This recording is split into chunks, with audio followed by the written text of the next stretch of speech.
everyone. Well, in the past few days, we've seen pictures of the disastrous drought hitting Australia. Now it seems we might have cause to worry too. Scientists say the weather pattern that's been seeing Sydney at its driest in 104 years will deliver a blow to us. And in some places, it's already being felt. Gonna tell them, help they go, $43. Hawke's Bay farmers are preparing for the worst. This year, we have to get rid of stock and in anticipation of the dry. 37! 57! We think it's definitely going to happen the way the wind's blowing at the moment, and it doesn't look like it's stopping. It sort of carries on day after day. But significant rain in the east could be a long time coming, thanks to the weather system also drying out Australia.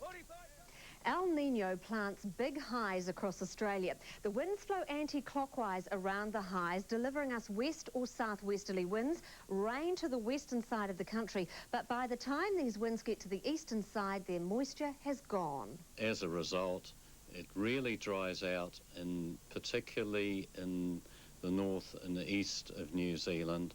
Already, soil moisture levels are very low in Hawke's Bay, Marlborough and parts of Canterbury and Otago. El Nino could also pack a punch for our Pacific neighbours. The chance of tropical cyclones grows. So areas where tropical cyclones hardly ever frequent are likely to see them. And these are countries like Samoa, the Southern Cook Islands, Niue, the Tokalaus. But El Nino slightly reduces the risk of a tropical cyclone here. Forecasters say worse is yet to come for Australia in what they're already calling the savage summer, and there's little doubt New Zealand is in for its own share of the big dry. In the meantime, though, some places are still in the last grips of winter. Gisborne had an unseasonal 12 degrees at midday, giving wind chills below 9. We also had some snow on the Kāweka Ranges overnight and frosts in the central North Island. Well, it was a much warmer day than yesterday in the south. Alexandra had the country's high today of 22. Queenstown had 17 after just 9 yesterday. Kaikoura was one of the coolest spots with a high of 11. It wasn't overly warm in some parts of the north. Napier did get to 18. Gisborne's temperature only made it to 14 today, which is quite out of the ordinary for Gisborne lately. Well, we can see the southerly flow dragging all the cold, showery air up from the far south over us today, then slowly moving off to the east. There's a little cloud left over from a front over Northland. Lots of clear sky here thanks to the high, and this is the next weather system heading in our direction. It is a front aiming for the South Island early in the morning. It'll get as far as Hokitika at night. It'll scoot up the east coast to arrive at Dunedin at lunchtime, but it really won't go much further than that before it starts to weaken, and this high spreads a ridge across the North Island. So here's the South Island with a big fine area in the east, but as that front moves in, it will bring some rain to Fiordland before moving into Westland. Some scattered falls are going to zip across the ranges into Southland and Otago, but watch as things clear there behind the front as it moves on during the afternoon. Could be 1 or 2 afternoon cloud build-ups through Canterbury and Marlborough. Now the North Island once again has that west-east split happening. We will have through Northland down to Taumarunui and Wellington quite a bit of cloud. The rest of the island will have fine weather. In central and eastern parts we'll get a lot of sunshine in the afternoon. Well, there could be just a little morning rain in Queenstown, Alexandra and Invercargill. Timaru should have a nice fine day with 18 tomorrow. 21 in Blenheim. Greymouth's rain arrives later in the morning. There could be the odd shower in Ashburton in the afternoon. The wind is set to pick up a little through Levin and Kapiti. It's a fresh western or westerly, and Masterton could have a few scraps of cloud heading off the ranges. The westerly in New Plymouth, Wanganui and Palmerston North will also be strong at times. Napier and Hastings have sea breezes around the coast. 20 for Tokoroa and Gisborne tomorrow. There's some cloud about. Most of it will start to wander in the afternoon. And more cloud here. Temperatures around the 19 or 20 mark. Whakatane will have sea breezes. And while we're in the north, to Kaitaia Intermediate has a food fair from 4 tomorrow, and they recommend having a night of cooking and eating out. Like the sound of that. Well, Dunedin's day is mainly fine, although there could be a little rain around lunchtime as that front moves in. The nor'wester could get a bit breezy at times, and the high is 18. A fine Thursday ahead for Christchurch. Short and sweet, 18 degrees. Good day ahead. Wellington has mainly cloudy skies, but the sun should peep through in the southern suburbs. The northerly is set to be quite strong.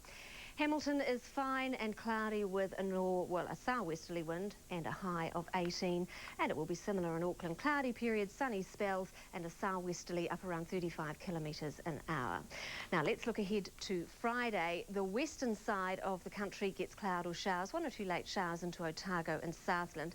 Saturday is not looking all that great, I'd have to say. We are expecting showers and cool westerlies across much of the North Island. And look at this, some isolated thunder and hail for parts of the south. A couple of things starting tomorrow. The Geraldine Arts and Plants Festival runs through until Sunday, and so too does Visions of the Mind. It's an art exhibition in Timaru, and this one is going to raise funds for the South Canterbury IHC. That's it from me. Louise will have a weather update for you during late edition. Thank you, Kay. Updating tonight's top stories now. The Prime Minister says she's taking seriously veiled threats from the world's most wanted man. A new tape recording said to be the voice of Osama bin Laden warns countries with troops in Afghanistan and East Timor could be attacked. A New Zealander feared dead in the Bali blast says locals probably saved his life. Dean McDougall returned home this afternoon after his holiday to hell. He says he probably wouldn't have survived if locals hadn't applied a tourniquet to his bleeding leg and rushed him to hospital on a motorcycle. And a mother has been giving evidence against her former partner, who's accused of murdering her 2 young daughters. Charlene Aplin described Bruce House as a closet drinker with no friends. Well, finally tonight, it's been part of the landscape in Canterbury for 140 years. It's the A&P show. And as Tom Fraser found, one family has figured prominently for much of that time. The Black family have the showgrounds covered. Kevin Gilman with Mill Creek Molly took out the Supreme Champion. Tim's calling events from his perch above the main ring, while below, parents Bryce and Vicky marshal the competitors. They're so busy getting their horse ready and they've forgotten half their things and forget that they don't even know their numbers, but however, we get them there. In the hunter section, could we have class 1990? Experience probably helps. Between them, the Blacks have almost 100 years involvement with the show. We have the Supreme Champion Clydesdale being judged. Tim's the 3rd generation. Well, I suppose you follow in your father's footsteps, don't you? I can remember when Tim was quite small, walking around home, and it took us a while to work out. He had a door handle, and he was yapping into this. Judged by Mr. George Simmons from Taupo. Either in the box or in the yards, the family ensures a smooth running to events. It gets quite stressful, but, well, over the years you get to learn to handle it, and try and keep calm. You've got to count 10 every now and again. But stress can take its toll. Family squabbles not uncommon. Oh, don't, yes. Plenty, one this morning. I was getting big lectures. Bryce says he's winding down after more than 50 years in the ring, but expects Tim to go on. Well, I only hope he carries on and does his 50 years of service. Oh, Dad's got another 50 years in him, mate. Tom Fraser, One News. Wonder what the lecture was about. Late editions along at 10:35 from us, though. Good night.